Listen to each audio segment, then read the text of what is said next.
Hello friends, welcome back. In today's video, we are going to implement the custom policy for our Omni Gateway. So let me quickly explain what is my requirement. So I want a custom policy which should validate the incoming request on a Flex Gateway and check if the expected value is coming via header attribute or not. If the expected value is coming, that means valid, continue with the upstream API. If invalid, then return the unauthorized access error. So for example, if I'm triggering this request where I'm expecting this particular header key and the value is this, then it should go ahead and execute the upstream API. If I'm sending the wrong value or if I'm not sending the header at all, then it should return the unauthorized access error. Okay, so let me quickly show you how it looks on my platform right now. I already implemented it. So if you go ahead and look at the custom policy,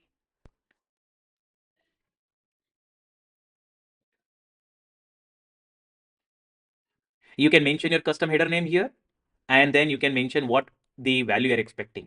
Okay, and if I quickly go ahead in my postman and if I try to execute it, so let me first pass the header and then the correct value header. Let's say uncheck that header and now trigger. This is what the expectation. Okay, so the policy is getting executed on my Flex Gateway for this particular specific API, and then I'm getting the expected behavior. Now let's quickly go ahead and let's try to implement.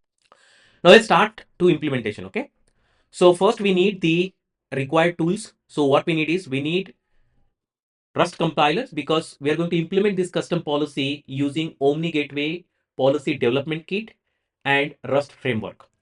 So we need a tool called Rust compiler, which is compiling a Rust policy code. We need a cargo, that is a build tool. It will manage all the dependencies and build our project. And we need a Rust up, which is going to have a target system like the WebAssembly 32-bit with WebAssembly interface preview 1. So let's quickly go ahead and install those tools, required tools. Okay, so I'll start my terminal.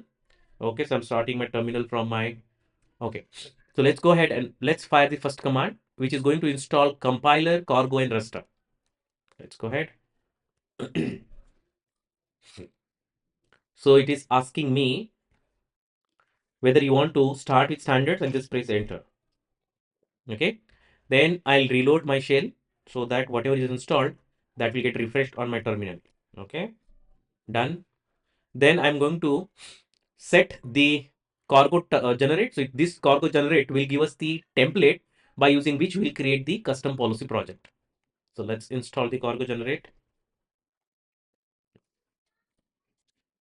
It's already installed. Then we need something called Anypoint CLI version 4. Okay, so I already installed, it is already installed on my machine, so I'm not going to trigger this, but I recommend everyone to follow the order of or the sequence of this commands to be executed. We need the PDK plugin for Anypoint CLI, so we'll install this. Okay, let's go ahead.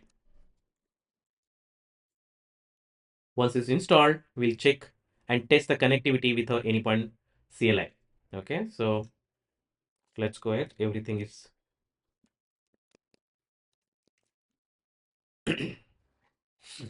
so I'll clear everything.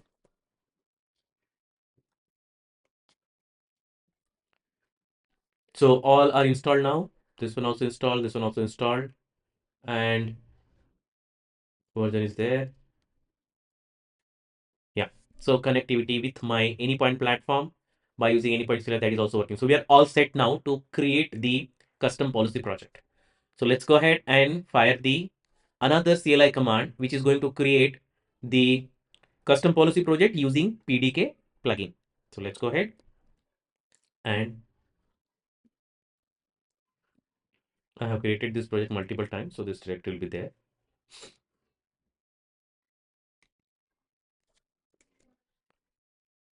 So new project created, we'll go to that directory.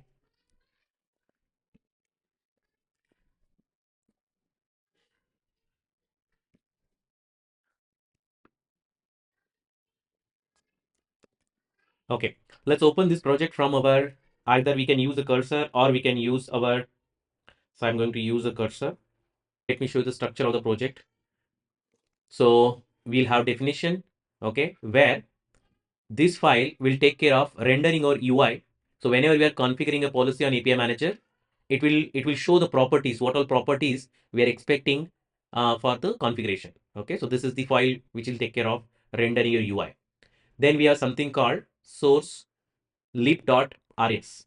This is a Rust code which is our business logic. So we are going to modify this file for our requirement, and we are going to modify this file for our requirement. Those are two important files. Let run the make setup. It will create the proper setup for us. It will check all the dependencies, everything, and you'll see. Okay, so all setup is ready now. What we are going to do is we are going to modify the first file, which is GCL YAML. Okay, so I have already the code which I have created for my requirement.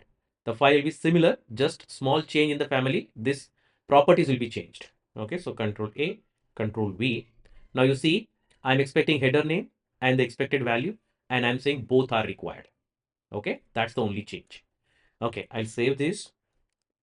So first file change is done, where we'll be taking care of our rendering UI of our custom policy. Okay. Second change I'm going to do is first I'll run the build the asset file. So I copy, come down in terminal.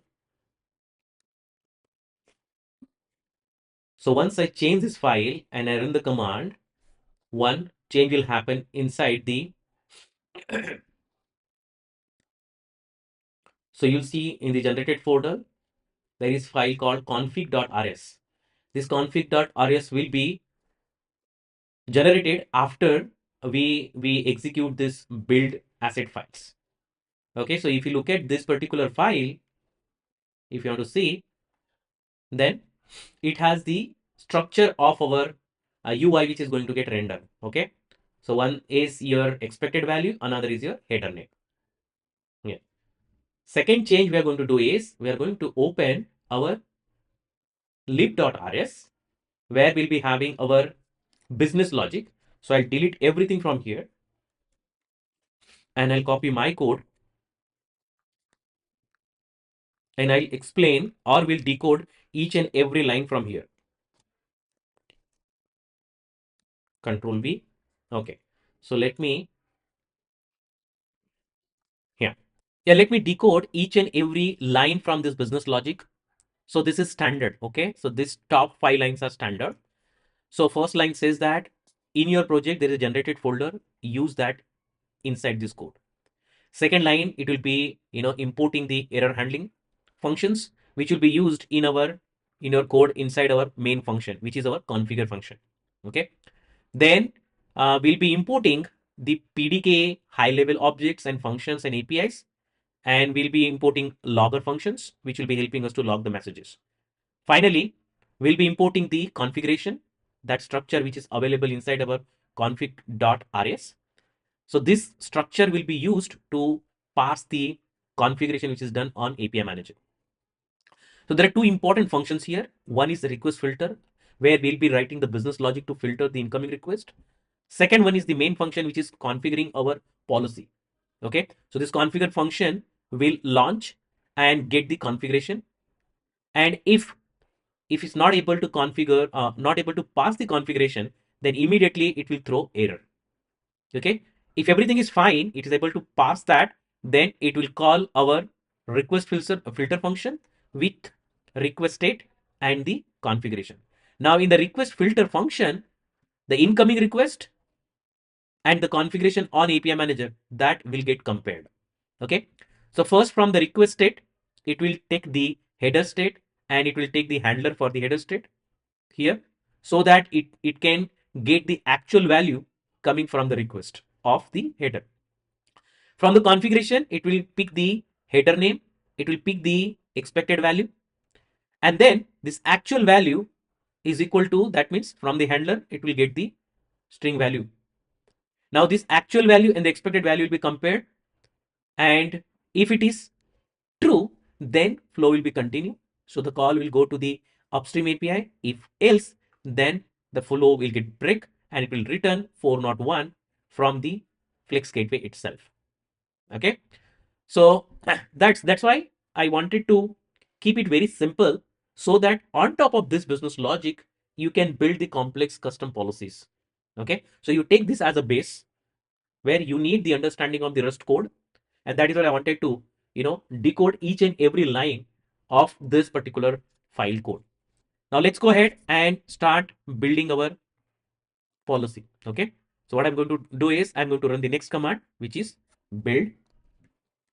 Let's bring our terminal again, run this build command. So if everything is fine, it will build our policy project, and then finally we'll publish it to the exchange.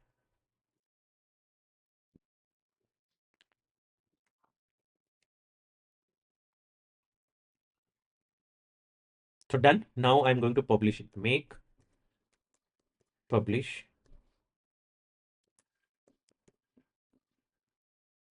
Now let me show you this make file. It has, so if you go to this make file, so whatever commands I'm running, the make publish, make build, all these commands are specific to the Anypoint CLI. If you go down here, setup, okay, so it will run this particular command. Okay, when I'm saying build, it will run the Anypoint CLI commands. Okay, if I'm saying publish, okay, you'll see Anypoint CLI commands. So this make file has all the CLI commands which are useful to build and publish our policy project to our Anypoint platform. You see the MuleSoft header check flex. This file policy is available.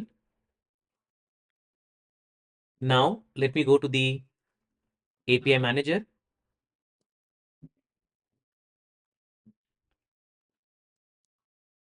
One test JSON API.